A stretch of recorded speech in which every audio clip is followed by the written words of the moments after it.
What are you going to do on the 21st when you wake up? I don't know where you're going to be when you wake up, but you're going to wake up someplace where you're not president. Well, here's one thing: is I'm not setting my alarm. That I'm certain of. That I'm absolutely positive of. I'm going to spend time with Michelle, and we got some catching up to do. We've both been busy. Yeah. President Barack Obama back in 2017, envisioning his first day as a former president. Joining us now, former editor-in-chief of Time, Nancy Gibbs. She is co-author of the book, The President's Club, Inside the World's Most Exclusive Fraternity. Also with us, author and NBC News presidential historian, Michael Beschloss. Where do we begin with how different this is going to be? My gosh. Well, Nancy, you and Michael have...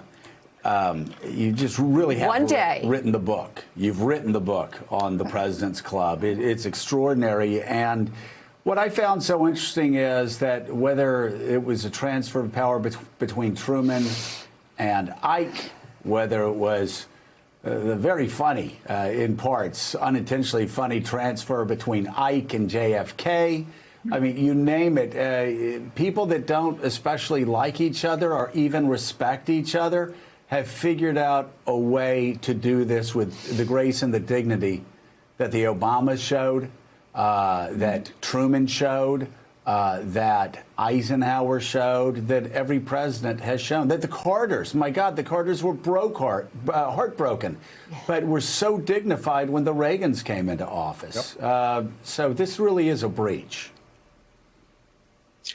It really is. It's very different. And, one thing that's remarkable is, of course, Joe Biden recognizes the power of seeing former presidents together. And that's what we'll see at Arlington tomorrow. It's an incredible signal of continuity of the larger bipartisan purpose of the club, that you do what is best for the country. And that's why even, as you say, those presidents who didn't much like each other still found ways to work together. Think of that note that President Bush left for President Clinton saying, I am rooting for you to succeed.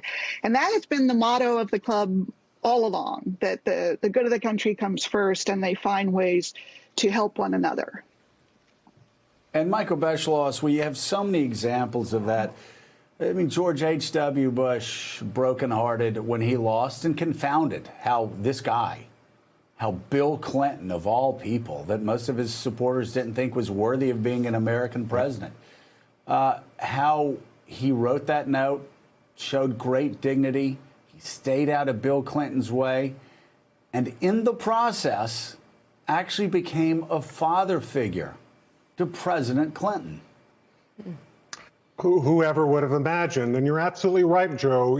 The morning of the inauguration of 1993, Barbara and George Bush and their dog are standing on the front step. Clintons get out of the car, and George Bush shakes hands with Chelsea and says, welcome to your new home.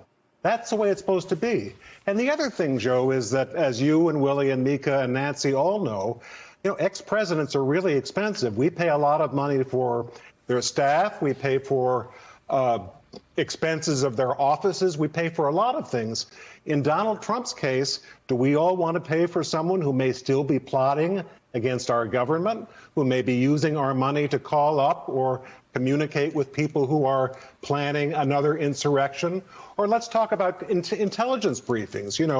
As Nancy has written, Nixon used to send Al Haig, his chief of staff, down to Texas to brief LBJ personally about what was going on secretly in the Vietnam War. Is that what we want to do for Donald Trump? He might sell those secrets to a foreign power or to someone else. Is he someone that a president would want to lean on for diplomatic advice? Hard to imagine. And the other thing is, you remember when Osama bin Laden was killed? Barack Obama got word to all the former presidents that he was about to announce that Osama was finally gone, the scourge was over. Are you really going to tell a secret like that to Donald Trump and expect him to keep that secret until the president speaks? God, no. I mean, sometimes you can't suspend disbelief. It'll be interesting to see if that standard has changed for Donald Trump. That's something that national security officials will have to grapple with. And Nancy, as we look at this inauguration tomorrow, the events before, during, and after, they've always been symbolic in many ways, and we've taken them for granted in many ways, but they have heightened importance this year. We're just getting word that Joe Biden invited Mitch McConnell to church with him tomorrow before the inauguration, and Mitch McConnell has accepted. So we'll see Joe Biden and Mitch McConnell, someone who sort of went along for a while here after the election with the idea that it ought to be investigated whether or not Joe Biden actually was elected president. Joe Biden's going to invite him there. Joe Biden's welcoming Mike Pence to the inauguration. Obviously, he's not going to have that moment where Donald Trump and Melania welcome the Bidens to the White House. I think Joe Biden's perhaps just as happy to miss that. But why are these moments so important as we look at them in a new light now?